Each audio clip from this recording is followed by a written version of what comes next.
This is a 1999 Toyota Camry. It's an LE 4-cylinder. So what you want to do is this is your caliper. Your brake pad is in here. And you've got a bolt here and a bolt here. Loosen those up.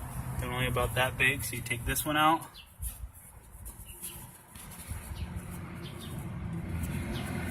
And you take that one out. Now I've got two. Once you've taken this out, this caliper's loose now. You can basically shimmy it back and forth. If you have to, you can, tap it with a hammer. And then once you start to see this move off from the base of this, you can take it off, shimmy it, but you've got a hose here. Make sure you don't stretch this hose, crack this hose, break this hose. So once you take this off, you have to rest this in a good place so you don't break your brake line, because that's where all your fluid goes to your caliper.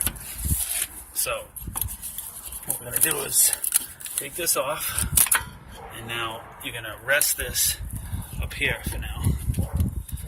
And make sure you put it in a good position where you're not kinking that hose up. So now, if you rest it up there and it's not going to go anywhere, and you've got the line secured, what you're going to do is you look at your brakes. Get these pins, take these out, and as you take them out, the pad will come right out. And now your pin, not this pin, but there's another pin on the back side of that one, and that's what tells you that your brakes are wearing down. You'll see how this one is flat. You've got nothing on it. That's the back side, and that's the side that touches your rotor. So now when I take this one off, it'll have a little pin that sticks up. See it? That tells you, I think, that rubs against something, and it shows. I'm not actually sure, to be honest with you. I think this piece right here, this part of it, when this pad gets too low and it gets close to this metal, this will start to touch. And once you start hearing that noise, that's when you know it's time to change your brake pads. Because if this part, if all this front part here wears down to this part, and that starts to rub against your rotor, you'll get grooves in your rotor, and you'll either have to have the whole rotor changed out, which is more money, or you have to have it resurfaced, which isn't really even worth it. You might as well just buy yourself a new rotor. These are like $44 for this whole piece. Anyway, now this can move around, and what you're going to do is you're going to grease up these little pins here. Sometimes they come with new ones, but you're going to put a little grease here, a little grease here, a little grease on the back side, a little grease over here, and your new pads will go right in. So you've got this organic grease. Grab a little bit, squirt it out, put a little bit on your finger, and just rub it right on that surface. Rub it on the surface up here a little bit. Forgive the camera work. I'm trying to do this with one hand at the same time. So now that those are greased up, sometimes the brackets move. You got to make sure that they go back in place. These actually can pop out and then pop back down, but just make sure it's back flush, even. Man, come on. I hate doing this one-handed. I wish I had a camera guy.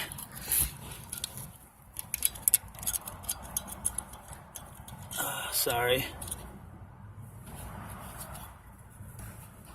What are there, two of these? Or oh, the top one came out. I'm sitting there trying to put it in the freaking bottom, and it's the top one. I'm wondering why.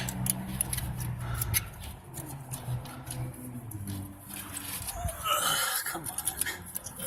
Alright, there we go. So that's back in. So now you've got your new pads, and what you're going to do is you're going to take it and you're going to put one in the back, slide it in, it'll fall right into place. Take this one, turn it, put it right on that little groove, fall right into place, that groove. Now you take your little spread pins, put those in the little corresponding holes that come with it. They will push the pad out sometimes, so again, one-handed doesn't work very well. So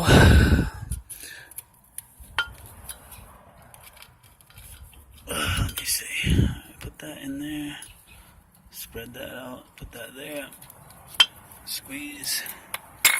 I've got another pin over here somewhere. It fell. This is a horrendous video because now I'm just looking for shit. It's so hard to fucking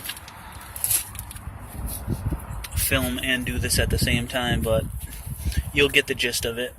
I'm really just trying to help people do stuff for themselves rather than, you know, taking it to a mechanic and them charging you $400 for something you can do yourself and go get the parts for $25, $30. I think these pads for both sides, the whole set, so two pads for this side, 2 pads for that side, cost me like $30.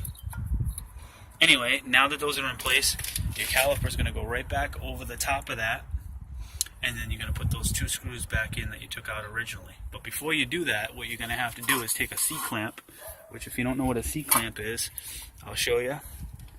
That's, I don't even know if I have it over here yet. It might be on the other side. Those are C-clamps. And what you're going to want to do is you're going to want to take this C-clamp and you're going to want to push this back level with this. So put your C-clamp on this side and on that and squeeze it together until that's flush, because this pushes out as your brake pads wear away. And now that you've got new brake pads, if you don't push that back in, it's not going to fit over your brake pads. So this caliper needs to be pushed back in until this metal surface up here is almost flush with this metal surface, and this will all go down inside. And once you do that, you put your 2 screws back on. It should fit right over it. Put your tire back on and you're in business. Front brake pads for a 1999 Toyota Camry.